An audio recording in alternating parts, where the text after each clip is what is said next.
Hi hello అందరికీ నమస్కారం. మీరు చూసిన ఎల్జీ టీవీ. నా పేరు పవన్ కుమార్. మేరా భారత్ మహాన్ I'm proud to be in Indian అని ప్రతి ఒక్క భారత పౌరుడు ఈరోజు అంటున్నాడు. ప్రతి ఒక్క భారతదేశంలో ఉన్న ప్రతి ఒక్క పౌరుడు కూడా ఇది కదా మా ఇండియా యొక్క సత్తా అని ఈ రోజుల్లో కామెంట్స్ పెడుతున్నారు. మమ్మల్ని గెలుకుతే ఎలా ఉంటుందో అనే దానికి బెస్ట్ ఎగ్జాంపుల్ అని చెప్పుకోవచ్చు.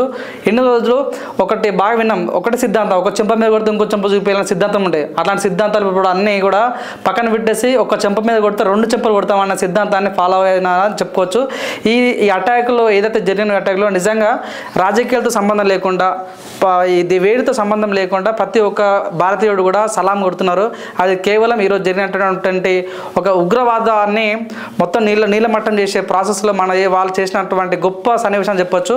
సుమారు 1 గంటలకి ఇంచుమించు 1:44 నిమిషాలు అప్ టు ఈ అటాక్ జరిగింది. సో ఆ టైం ముందే ఒక 20 నిమిషాల ముందే ఒక ఇండియన్ ఆర్మీ వాళ్ళు ట్విట్టర్లో ఒక పోస్ట్ పెట్టారు. Ready to strike and train to win అని ట్విట్టర్లో పోస్ట్ పెట్టారు. దాన్ని బట్టి మనం అర్థం చేసుకోవచ్చు.